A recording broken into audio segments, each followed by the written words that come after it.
Bonjour à vous mes chers étudiants. Dans cette vidéo, on va faire la suite de la série numéro 1 et on va travailler l'exercice numéro 3. Dans cet exercice, on a dans un repère R0, on va considérer trois vecteurs liés, le vecteur V1 d'origine A et le vecteur V2 d'origine B et le vecteur V3 d'origine C. Et on va considérer aussi un torseur qui est la somme de ces trois glisseurs. Donc on a trois glisseurs définis par trois vecteurs liés, V1 d'origine A, V2 d'origine B et V3 d'origine C. Et on a le torseur tau qui est la somme de ces trois glisseurs. Donc la première question, c'est déterminer lambda, mu et nu pour que tau soit un couple et trouver son moment. Donc, pour déterminer lambda mu, pour que tau soit un couple, d'abord, on doit faire la somme des trois glisseurs pour avoir l'expression des éléments de réduction du torseur tau. Donc, on a tau, c'est la somme des trois torseurs, des trois glisseurs définis par le glisseur 1 qui est défini par la résultante V1 et le moment au point A égale 0.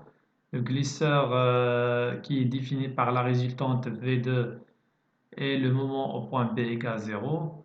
Et le glisseur qui est défini par les éléments de réduction, la résultante V3 et le moment au point C égale 0. Donc, pour faire cette somme, on doit exprimer les trois glisseurs en un point. Donc, on va choisir le point A. Donc, le premier glisseur, il est déjà donné au point A.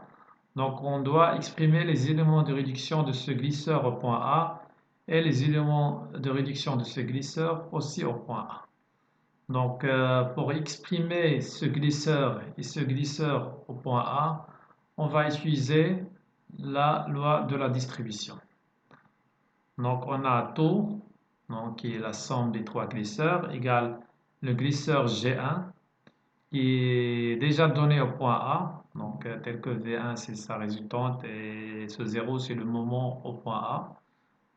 Et pour avoir l'expression de ce glisseur, G2, au point A, donc on va utiliser la loi de la distribution.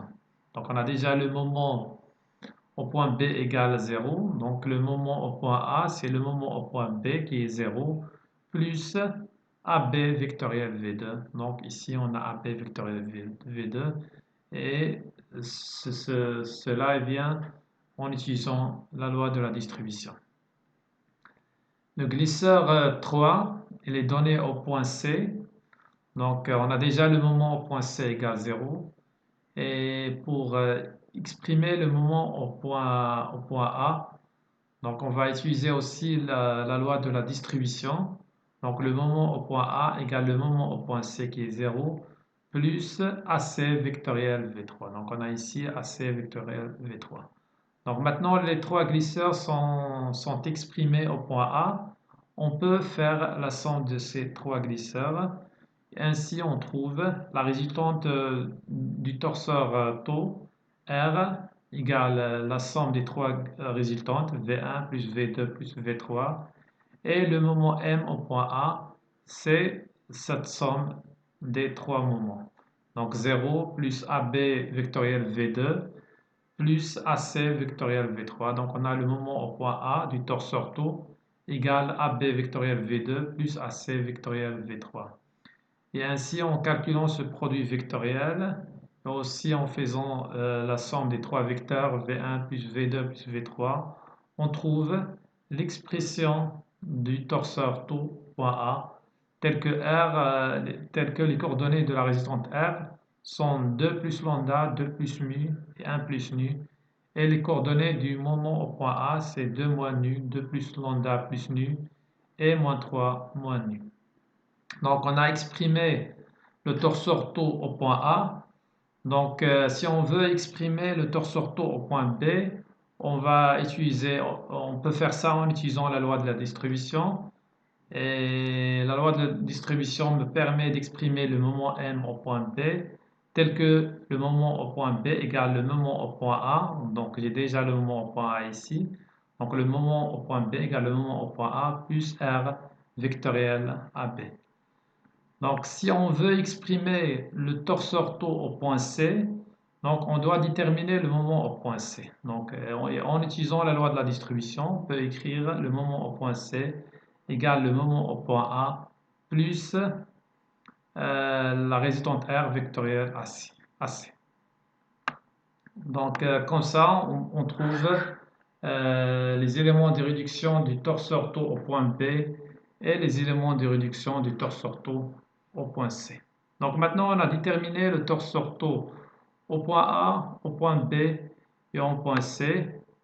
Et on va répondre à la question qui est déterminer lambda mu unu pour que taux soit un glisseur. Donc pour que taux soit un glisseur, donc la condition pour qu'un torseur soit un glisseur, c'est sa résultante doit être égale 0, doit être nulle. Donc taux est un couple, pardon. Donc la question c'est trouver lambda mu unu pour que taux soit un couple. Et la condition pour que taux soit un couple, c'est la résultante doit être nulle. Donc le torseur taux est un couple si et seulement si R est nul. Donc R est nul, on a déjà les coordonnées de la résultante R. Donc R est nul, ça veut dire 2 plus lambda égale 0, donc lambda égale moins 2. 2 plus mu égale 0, donc mu égale moins 2.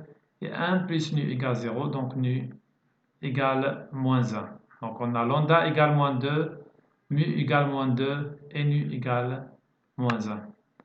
Donc en utilisant la condition pour que taux soit un couple, on a déterminé les valeurs de lambda, mu et nu qui sont lambda égale moins 2, mu égale moins 2 et nu égale moins 1. Maintenant, on doit déterminer le moment du couple, du torseur couple. Donc pour trouver le moment du torseur couple, il suffit de revenir à l'expression du moment, par exemple au point B, et de remplacer lambda, mu unu par ses valeurs. Donc en remplaçant lambda et mu unu par leurs valeurs, on va trouver que le moment égale 4. Donc on va trouver les coordonnées du moment qui sont 4, moins 1 et moins 1. De la même manière, si je remplace les valeurs de mu et nu et lambda dans le moment au point A, je vais retrouver la même chose. Je vais retrouver les coordonnées 4, moins 1 et moins nu. Donc on voit bien que pour les 3 points, on a les mêmes coordonnées du moment. Et c'est une propriété du couple, du torseur couple. Donc pour le cas d'un couple, le champ de moment est uniforme. Donc, et on a dans le cas de cet exercice, donc en remplaçant lambda, mu et nu par leur valeur, on trouve que le moment égale 4, moins 1 et moins 1.